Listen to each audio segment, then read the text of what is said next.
Hi everybody, welcome back to Talk with TQ in the Energy Stoners Cafe. We're recording here, as we love to, once again at the Studio Theater in Exile, located at MOCA, the Museum of Contemporary Art in Peekskill, New York. Tonight I'm interviewing another great guest, and his name is Charles DiGruccio, and we're going to be talking about Pride Month and how he's involved with Pride Month in Peekskill, New York. Charlie, here we go. Hi, thank you. Talk to me. Thanks for having me. This is great. This is my pleasure. It's my pleasure. Absolutely. Yeah. So you're the president of the Peekskill Pride. Yes. Yes. Peekskill Pride is a nonprofit organization here in Peekskill. We were incorporated back in 2019, and we are largely a social organization. We create safe spaces throughout the city for the LGBTQIA+ community to gather, to build community, to form relationships, and let everyone know that Peekskill is a welcoming, inclusive, diverse city where everyone is welcome. So we do socials at local restaurants. We've done much larger events. We've done events for Coming Out month in October. June is one of our busiest months, of course, so we have a lot going on. Coming up, we have our Pride flag raising at City Hall. We have, of course, the support and partnership here with Studio Theater in Exile at the MOCA. We have our big event, which is Pride in the Park, which will be on the 27th of June. That's an all-day event right here in downtown Peekskill at Pugsley Park. So, we cover it all, from small little gatherings to big community events.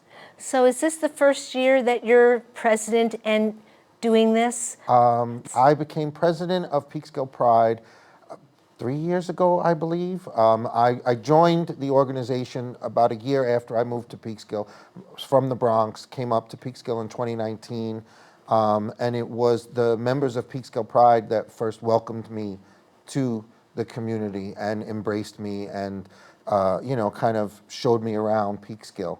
And so I just started by attending their events, and then I was invited to join the board, and I was a regular member at that point.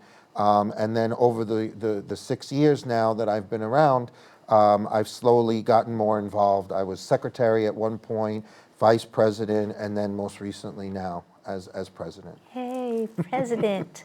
That's exciting. That's exciting. You kind of not even like crawled your way, they just raised you they raised you up there. Yeah, they did. They really embraced me, and I am forever grateful for that, and that's a big part of why I want to give back. I mean, it's important to give to your community for all the obvious reasons, but when you're supported, right, and you're surrounded by so many great people who want the best for you and for the community, it's hard not to want to give back and do more. Tell the audience what you mean when you talk about safe spaces, because I don't think people know what that is. Well, the LGBT community is not always the most welcome or accepted all over, right? So, unfortunately, there is ignorance in the world, and there is hate, and so we want to make sure that people know that there are places that they can go, communities that they can live in, restaurants or businesses, establishments that they can support and frequent, that they know that they're not going to be attacked for who they are. They know that they're going to be welcome. They know that it's going to be an accepting space for wherever you fall on the spectrum. And so we advocate at all levels, obviously with local city government, but, we go out there and build the relationships and make the connections and educate people and let them know that LGBTQ members are just like everyone else. We want to be who we are, we want to love who we want to love, and we want to be productive members of a community and help it, thrive, because that's what makes a place special, is the diversity of its community members, right? And so we make sure that everyone knows that Peekskill is a place where they can be seen and accepted and not have to worry about any of that other negativity, you know? Right. Speaking, I don't usually like to speak about the negativity, but you know, you see things on the news where every now and then where gay people are not accepted in a particular place, and often violence occurs. So in Peekskill, I imagine that's not tolerated. I know it's not tolerated. And you did mention to me, I'm going to bring it up, he might edit it out if you want him to, but you mentioned to me that you're on the city council. Yes. I'm glad that you have a spot on the city council. I think it's highly appropriate.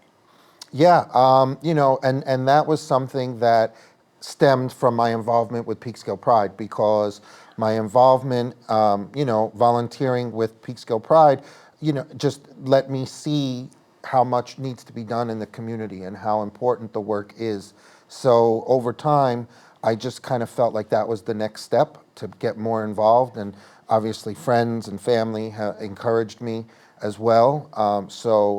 This past election cycle, I threw my hat in the ring, ran my campaign, and was fortunate enough to be elected. So I think it's important to have the representation in city government, to know that there's someone in the queer community that's in the room where big decisions are being made, and can speak on behalf of that community. Right. I think that it would be a good idea if they had people like you in like the broader government, county government, federal government, state government. Sure, There yeah. are, but I just think that it's interesting that you're here. And Peekskill has really earned a lot of prominence because of the artist community. Absolutely. Do you think that the reason it's accepted in Peekskill in particular is because it's a highly artistic community? There are so many artists who live here. Yeah, I think that's a part of it, right? You know, definitely artists are more open-minded, and they look at the world in different ways. They're much more creative, and there are a lot of queer people in the artist community, right? So they kind of go hand in hand. Everywhere you look, whether it's in lighting, design, in Hollywood, Broadway, right? The CEO of companies, right? You're gonna find someone somewhere that's gay or trans or lesbian or wherever they fall on the spectrum. And so, you know, I think that that's a really big piece of it. And I think that that's what brings people here, is to know that there are creative minds, open minds, accepting hearts, right?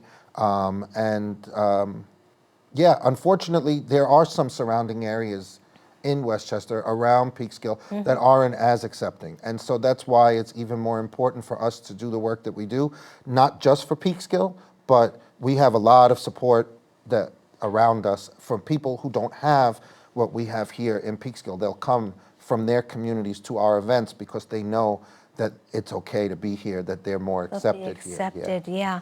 I think that also there are some communities very close to Peekskill that have a reputation, a history of many kinds of discrimination. Sure. I think, you know, I'm just going to throw it out there.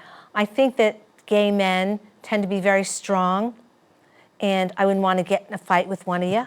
I really wouldn't. Because, you know, a man is a man, a woman is a woman, but do you find that you have to be on guard sometimes because of who you are and what you represent? You ever get, like, you know, people coming up and trying to start a fight? Not really. I mean, good. thankfully, you know. Yeah. And again, usually there is pushback, right?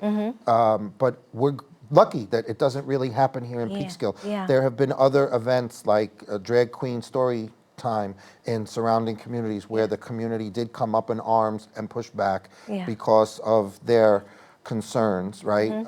However, when we do those kind of things here in Peekskill, we don't really see that. I'm not saying it doesn't exist. There's always a small portion of people that are going to be, as I mentioned, ignorant and discriminate. Yeah. But they're in the minority here. Thank goodness. Thank goodness. As a matter of fact, we interviewed Kiki, I think it was last week or the week before, and she's performing at Gleason's, and I understand that she'll be booked to host the drag show for like the rest of the year, once a month. Yeah, because that's fantastic. because it brings in everybody, not just the gay community, because it's That's right. it's entertainment in Yeah. that particular case. Yeah, yeah. Yeah. There have been female impersonators, male impersonators, however you want to Yeah. label it, drag queen, drag king. This is nothing new. It's been going on for hundreds of thousands of years, right? Yeah.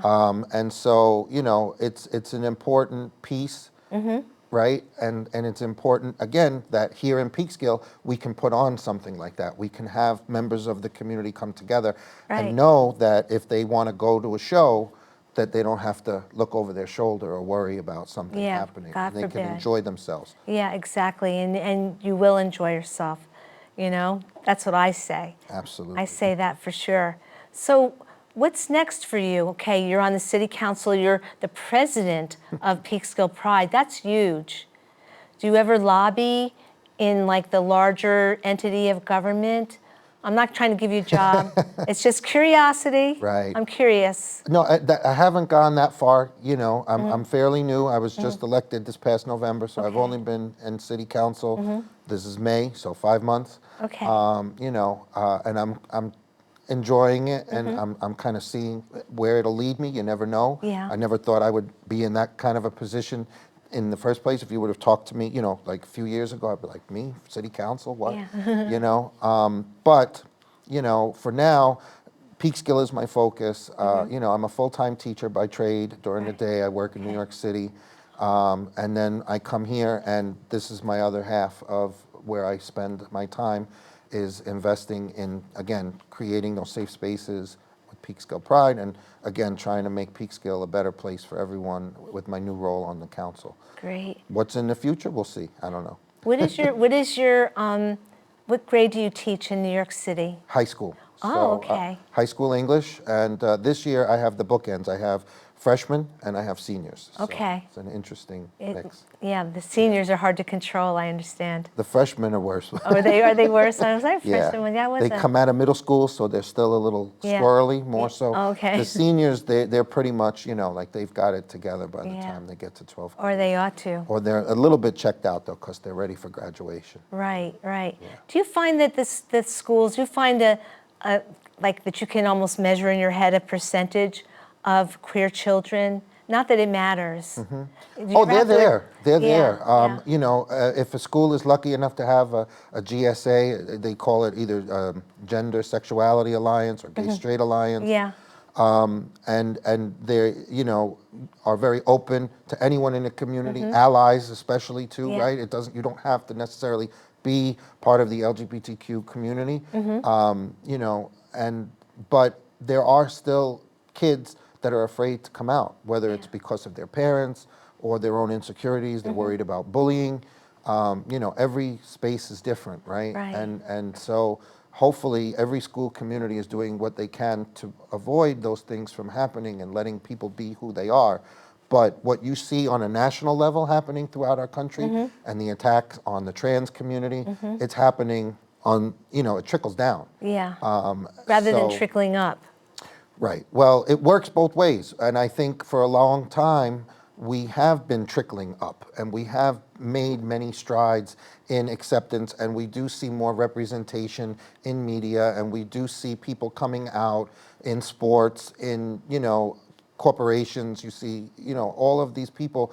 But the government that's in place now is kind of trying to push all of that back, Yeah, right? trying to dilute it. And so that's part of why we are so proud and excited to partner with Studio Theater in Exile for so many years, because they bring those issues to the forefront, and they are not afraid to discuss those sensitive, hot-button topics and make sure that, the community is aware that, these battles are going on.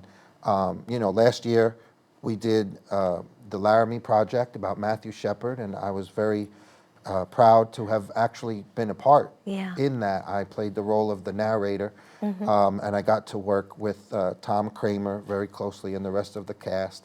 And Tom is the director this year for Normal Heart.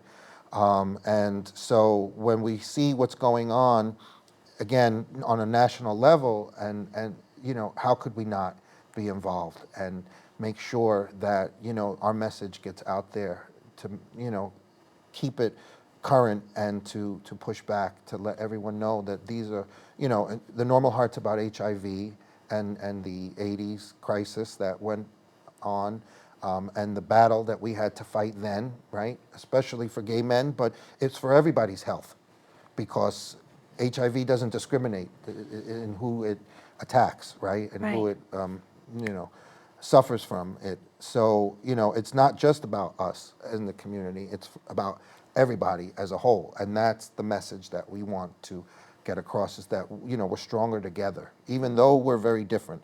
The LGBTQ community has so many different, it's a spectrum, right? You look at the pride flag, it's a spectrum. And yet it's one.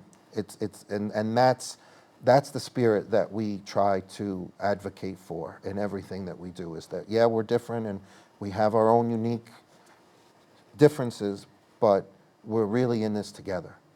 I think that the irony, and you can speak to this if you like, is that the gay community was always here. The queer community is not new. Yes. This has gone on for years. Cross-dressing, transgender. I'm thinking, what was it, Miss Jean, somebody, I can't remember her name. She was a transgender woman who was really a man. And this is like decades ago. I personally, because I come from a family where my grandmother was a hairdresser and worked with all kinds of people, it was explained to me when it wasn't really explained to other children. And so I find it's a strange irony that sometimes people act as if you all never were here. Yeah. You've always been here. Yeah, and that's what it's about, is that, this is nothing new. We've been around since the dawn of time, and we're still going to be here. And maybe we've gotten more representation over the past 20, 30 years, and maybe that's what makes some people feel a little bit uncomfortable, right? Because growing up, I watched heterosexual movies, and the boy falls in love with the girl, right? And that, if that was all it took, was to watch something like that in order for me to be straight, then I would be straight, but I'm not. Not quite. Right? So we've always been there, but it was, Uncle so-and-so with his roommate, right? Yeah. It was always his very close friend, right? So people were afraid to talk about these things, or they would have rathered not, because it made them feel uncomfortable, but they didn't take into account how uncomfortable it was making those of us in the community, right? And that's all we ask for, is to be treated equally and fairly and have the same opportunities and love, and in the workforce and in music and movies or TV, or, it's more visible now, but they've always been there. Yeah, and not talking about it doesn't make it go away. Exactly. Exactly. And it causes a lot of problems, because there are so many people who deal with their own, you know who you are, but then when everybody else around you is telling you that you shouldn't be that way, or it's bad to be that way, or you're going to burn in hell for being that way, right? Like, it causes a lot of, emotional angst in a person. It causes a lot of psychological anxiety and stress. And so, that's why coming out is so important. And everyone does it in their own way and in their own time, right? Yeah. But, you can't deny who you are. You have to accept who you are, and then everyone else will accept you for who you are. Yes. And you can't, be afraid of that or ashamed of that. And that's all we want, is to be who we are and to be accepted for who we are. And I do imagine you you're an English teacher. I do imagine that you have to choose books carefully these days. What do you think about the whole banning of books thing that's going on? If you tell me you want to ban a book, that's the book I want to read. Yeah. There's got to be a reason why people want to suppress that information. And if you look over time, the people who want to censor books or burn books or ban books, those are not the people on the right side of history. They're trying to prevent something from being shared with the world. They're trying to exert their power for whatever reason, because they want to maintain their power, or because of religious reasons, possibly because of any reason, that they can try to justify, right? And so there's usually a harsh truth in whatever book people are trying to ban, Yeah. right? Ignorance, again, needs ignorance to thrive. Education is the disinfectant for ignorance, and Oh, I that's, like that. so the more you read, the more, so read the book and then decide for yourself if you agree or disagree. When it comes to children, yes, as a parent, you have the right to say, I don't want my child to watch this or listen to that or read this. But after a certain point, the child is going to be able to pick up the book and make that decision for themselves. And one parent shouldn't make that decision for an entire community or country. So, I would say if there's a list of things that people don't want you to read them for yourself. Read those. Those are the Read books them you for want to read. yourself and find out why. Yeah. Yeah, usually it's a harsh reality, I imagine. Yeah. I can't say what's in people's minds all the time. You try to figure out what someone's thinking. You really don't know what they're thinking. But I think a lot of the books that are being banned, perhaps, are books that present a harsh reality.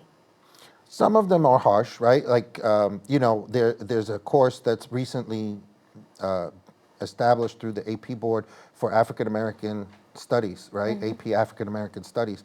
So there's a lot of pushback on that because they're presenting the harsh reality of what racism really was going on in this country and what slavery was like, and people don't want to look at that, and people don't want to say, well, yes, this is who we were as a country.